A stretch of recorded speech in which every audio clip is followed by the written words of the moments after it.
Hello বন্ধুরা, নতুন একটা ভিডিওতে তোমাদেরকে স্বাগতম। জগদ্ধাত্রী ধারাবাহিকের আরও একটি নতুন পর্বে দেখা যায় যে দুর্গার হাত থেকে পালিয়ে যায় বরুণ দাস, আর পালিয়ে গিয়ে মনে করতে থাকে পিতার বলা সে কথাগুলো, কারণ বরুণ দাস পিতাকে মিথ্যা বলে তাকে ভালোবেসেছে।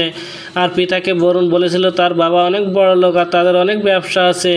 এই কথা ভাবতে ভাবতে বরুণ মনে মনে বলে, আমাকে যেভাবে হোক পিতাকে ভুলিয়ে ভালিয়ে মন্দিরে নিয়ে গিয়ে বিয়ে করে নিতে হবে, না হলে পিতা যদি কোনোভাবে তার সত্যিটা জেনে যায় তাহলে সব শেষ হয়ে যাবে। ওদিকে বাড়ি ফিরে পিতা দুর্গা সেই ফোনে কথা বলার কথাগুলো আবার কল্পনা করতে থাকে আর মনে মনে বলে, বরুণ সত্যি বড়লোক বাড়ির ছেলে নাকি অন্য কেউ। এদিকে দুর্গা জানতে পারে সে তার বাবার যে গানটা বাড়ি থেকে চুরি করে নিয়ে এসেছে সেটার জন্য নাকি তার বাবার চাকরিটা চলে যাচ্ছে, আর কিভাবে এবার সেটা আবার ওই মুখার্জি বাড়িতে রেখে আসবে সেটা ভাবতে থাকে আর কৌশিকীর কাছে ফোন করে।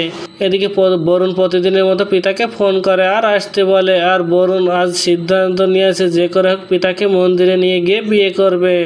ওদিকে দুর্গাও সবসময় বরুণের উপর নজর রাখছে যাতে করে সে তার বোনকে কখনো কিছুতেই বিয়ে করতে না পারে। আর তারপর পিতা আসলে পিতাকে অনেকভাবে বুঝিয়ে পাড়িয়ে তাকে নিয়ে চলে আসে মন্দিরে। আর যেই না পিতার সিঁদুরে সিঁদুর দেবে বরুণ, তখন সেখানে চলে আসে দুর্গা। তাহলে কি এবার ধরা পড়ে যাওয়ার ভয় তড়িঘড়ি করে পিতাকে মন্দিরে রেখে সিঁদুর পরাতে গেলে বরুণ দাসের হাত ধরবে দুর্গা?